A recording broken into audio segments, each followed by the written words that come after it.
Hello' everyone, welcome back to my channel Rinas online teaching. মৰমৰ ছাত্ৰ ছাত্ৰীসকল, তোমালোক সকলোকে মোৰ চেনেল ৰিনাছ অনলাইন টিচিঙলৈ স্বাগতম জনাইছোঁ। ছাত্ৰ ছাত্ৰীসকল, আজি মই তোমালোকৰ জ' পিত গৈ কবিতাটিৰ কেইটামান কুৱেশ্যন এনচাৰ আলোচনা কৰিবলৈ লৈছোঁ। আৰু এইকেইটা কুৱেশ্যন এনচাৰ তোমালোকৰ HSLC পৰীক্ষাৰ কাৰণে খুবেই ইম্পৰ্টেণ্ট। তেতিয়াহ'লে আহাচোন আমি কুৱেশ্যন এনচাৰসমূহ আলোচনা কৰোঁ। কুৱেশ্যন নম্বৰ 1 ইয়াত কৈছে সহি বিকল্প কা চয়ন কৰো। ইয়াত দিছে কবি হৰিবংশ ৰায় বচ্চন কা জন্ম হুৱা থা। ইয়াত 4টা চন দি দিছে, চন 1905, 1906, 1907 আৰু 1908। আৰু ইয়াৰ শুদ্ধ উত্তৰটো হ'ব 1907, অৰ্থাৎ কবি হৰিবংশ ৰায় বচ্চনৰ জন্ম হৈছিলে 1907 চনত। কুৱেশ্যন নম্বৰ খ, কবি নে কবিতা মে बीती बात को भुलाकर क्या करने का संदेश दिया है। যে কবিয়ে কবিতাটিত যি হৈ গ'ল সেই কথা পাহৰি আমাক কি কৰিবৰ কাৰণে উপদেশ দিছে। ইয়াত 4টা বিকল্প আছে, যেনে বৰ্তমান কি চিন্তা, ভৱিষ্যত কি চিন্তা, অতীত কি চিন্তা। আৰু এই প্ৰশ্নটিৰ শুদ্ধ উত্তৰ হ'ব ভৱিষ্যত কি চিন্তা, অৰ্থাৎ বৰ্তমান যি হৈ গ'ল সেই কথা পাহৰি আমি ভৱিষ্যতৰ কাৰণে চিন্তা কৰিব লাগিব, যাতে আমাৰ ভৱিষ্যত জীৱনটো সুন্দৰভাৱে আমি পাৰ কৰিব পাৰোঁ। তেতিয়াহ'লে ইয়াৰ শুদ্ধ উত্তৰটো হ'ব ভৱিষ্যত কি চিন্তা। নেক্সট কুৱেশ্যন,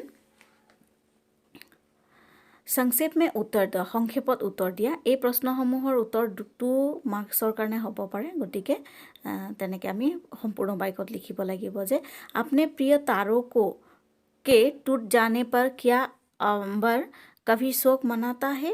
এই প্ৰশ্নটিৰ শুদ্ধ উত্তৰ হ'ব अपने प्रिय तारों के टूट जाने पर अंबर कभी शोक नहीं मनाता है। যে কেতিয়াও আকাশে তৰাসমূহ সৰি পৰাৰ কাৰণে কেতিয়াও দুখ নকৰে। খ, हमें मधुबन और मदिरालय से क्या शिक्षा मिलती है। और ये प्रश्नটির उत्तर होगा हमें मधुबन और मदिरालय से ये शिक्षा मिलती है कि मधुबन में खिले फूलों से अपने दिल की खुशियाँ मनाते हैं और मदिरालय में मधु पीने वाले की तरह जीवन की दुख से भरपूर उठाते हैं। यहाँ कहा गया है कि हमें मधुबन और मदिरालय से ये शिक्षा मिलती है कि मधुबन और मदिरालय पर आमार এই শিক্ষা আমি লাভ কৰোঁ যে मधुबन में खिले फूलों से अपने दिल की खुशियों मनाते हैं। যে ফুলনিত কি হয়, ফুলি থকা ফুলসমূহৰ পৰা নিজৰ যি মনৰ আনন্দ, সেই আনন্দ মানে মনোৱা হয় বা পালন কৰা হয়। আনহাতে और मदिरालय में मधु पीने वाले की तरह जीवन की दुख से भरपूर उठाते हैं। আৰু মদিৰালয় অৰ্থাৎ মদিৰালয়, মদৰ যি আলয়, সেই মদিৰালয়ত মানুহে কিয় মদ খায়। ইয়াৰ উত্তৰটো কবিয়ে ক'ব বিচাৰে যে মধু পিনে वाले की तरह, অৰ্থাৎ মদ খোৱা মানুহবিলাকে নিজৰ যি জীৱন, সেই জীৱনৰ যিবিলাক দুখ, সেই দুখসমূহ পাহৰিবৰ কাৰণে তেওঁলোকে মদিৰালয়লৈ যায় আৰু তাতেই তেওঁলোকে জীৱনৰ যি ভৰপূৰ আনন্দ, সেই আনন্দ উঠাবলৈ চেষ্টা কৰে। नेक्स्ट क्वेश्चन, ग, कवि ने अंबर के आनंद को देखने की बात क्यों की है। কবিয়ে আকাশৰ যি আনন্দ, সেই আনন্দ চোৱাৰ মানে কথা কিয় কৈছে। और ये प्रश्नটির उत्तर होगा कवि ने अंबर के आनंद को देखने की बात इसलिए कहते हैं कि आकाश के तारे टूट जाने पर उसे शोक नहीं मचाता है। इसीलिए तारे गिर जाने के पहले एक बार उसे देखने को चाहते हैं। कवि ने अंबर के आनंद को देखने की बात इसलिए कहते हैं कि आकाश के तारे टूट जाने पर उसे शोक नहीं मचाता है। इसीलिए तारे गिर जाने के पहले एक बार उसे देखने को चाहते हैं। अर्थात মানুহৰ যি জীৱন, সেই জীৱনত যি হ'বলগীয়া দুখ, সেই দুখ মানে যাতে নাহে তাৰ কাৰণে কি কৰে বুলি কৈছে, মানুহে চেষ্টা কৰিব লাগে। অৰ্থাৎ অতীতক আমি পাহৰি ভৱিষ্যতটো আমি ভাল ধৰণেৰে জীয়াই থাকিব লাগে। ঘ, प्यालों के टूट जाने पर मदिरालय क्यों नहीं पछताप करता है। और ये प्रश्नটির उत्तर होगा कवि हरिवंश राय बच्चन जी ने बताते हैं कि प्रकृति के हर चीज़ निरंतर रहती है, इसमें दुख की बात नहीं है, केवल इस संसार की सृष्टि का नियमों से अधीन है। इसीलिए प्यालो टूट जाने पर कोई पछताप का कोई मतलब नहीं है। অৰ্থাৎ কবিয়ে মানৱ জীৱনটোক এটা ক্ষণভংগুৰ বুলি কৈছে আৰু মদিৰালয়ৰ লগত তুলনা কৰিছে, আৰু সেইকাৰণে তেওঁ কৈছে যে প্ৰকৃতিৰ প্ৰত্যেকটো বস্তু निरंतर जी नीति नियम प्रकृतिर नियम है, नियम मते चलि থাকে। केवल इस संसार की सृष्टि का नियमों के अधीन है। प्रत्येकটো বস্তুৱে এই সংসাৰৰ যি নিয়ম সেই নিয়মৰ অধীন, অৰ্থাৎ মানুহৰ বিপদ আহিবই, মানুহৰ জীৱনত দুখ আৰু সুখ দুয়োটাই থাকিবই, এইবিলাক হৈছে প্ৰকৃতিৰ নিয়মৰ অধীন। গতিকে ইয়াৰ ওপৰত আমি কেতিয়াও থাকিব নোৱাৰোঁ।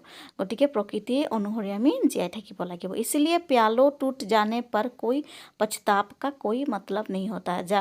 সেইকাৰণে কবিয়ে কৈছে যে যেনেদৰে মদিৰালয়ত পিয়ালে অৰ্থাৎ কাপ বা গিলাচসমূহ ভাঙি ছিঙি যোৱাৰ কাৰণে কোনো পস্তাবলগীয়া নাথাকে, ঠিক তেনেকৈ মানৱ জীৱনত ঘটি যোৱা ঘটনাবিলাকৰ কাৰণেও আমি পস্তাই থাকিব नालगे, पश्चाताप करिब नालागे। मधु के घट और प्यालों से किन लोगों का लगाव होता है? जे मधुर घट और प्याले अर्थात এই যি পিয়ালে, সেই পিয়ালেৰ লগত কোনবিলাক মানুহৰ মানে সম্পৰ্ক থাকে। আৰু এই প্ৰশ্নটিৰ উত্তৰ হ'ব कवि ने जो बीत गई शीर्षक कविता में उन लोगों के साथ लगाव होता है जो मधु के घट की चिता में और मदिरालय के प्यालों में होता है। अर्थात কবিয়ে কৈছে যে जो बीत गई शीर्षक कविता में उन लोगों के মানে সেইসকল মানুহৰ মানে সাথ লগত लगाव होता है, তেওঁলোকৰহে लगाव হয় বা সম্পৰ্ক থাকে। जो मधु के घट की चिता में और मदिरालय के प्यालों में होता है, जो তেওঁলোকে মধুৰ যি চিতা সেই চিন্তাত তেওঁলোকে থাকে আৰু মধুৰ যি পিয়ালো সেই পিয়ালত তেওঁলোকৰ জীৱন মানে ডুবাই দিয়ে। नेक्स्ट क्वेश्चन, जो मादकता के मारे हैं वे मधु लूटा ही करते हैं, इससे कवि क्या कहना चाहते हैं? जो मादकता के मारे हैं वे मधु लूटा ही करते हैं, इससे कवि क्या कहना चाहते हैं? और ये प्रश्नটির उत्तर है इस पंक्ति में कवि ने कहना चाहते हैं कि जो व्यक्ति मधु पीकर मादकता के मारे या डूब जाते वे लोग मधु का भावनाओं में व्यस्त होते हैं, उन लोगों का मधु के अलावा दूसरा कोई चिंता नहीं है, वे मधु ही जीवन समझकर अपना जीवन को बिताना चाहते हैं। अर्थात যিবিলাক মানুহে মদিৰালয়ত মধু পান কৰি ভাল পায়, তেনেকুৱা ধৰণৰ মানুহে গোটেই জীৱনটোৱে তেওঁলোকে মানে মদৰ যি আনন্দ, মদ খোৱাৰ যি আনন্দ, সেই আনন্দ লভিয়ে তেওঁলোকে মানে জীৱনটো জীয়াই থাকে। তেওঁলোকৰ আৰু বেলেগ চিন্তা হয়তো নাথাকে। वे मधु ही जीवन समझकर अपना जीवन को बिताता है, তেওঁলোকে মধুকে নিজৰ জীৱন বুলি তেওঁলোকে নিজৰ জীৱনটো মানে উদযাপন কৰিব বিচাৰে। তাৰপাছত কুৱেশ্যন নম্বৰ 3, सप्रसंग व्याख्या करो। ইয়াত व्याख्या दिसे जे जीवन में एक सितारा था, माना वो बेहद प्यारा था, वो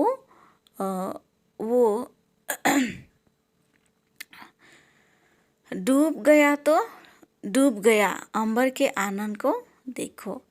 আৰু এই কবিতাটিৰ যি पंक्ति সেই पंक्तिটোৰ उत्तरটো এনেদৰে আমি লিখিব লাগিব। प्रसंग प्रस्तुत पंक्तियाँ हमारी पाठ्यपुस्तक आलोक भाग 2 के अंतर्गत जो बीत गई कविता सारांश से ली गया है।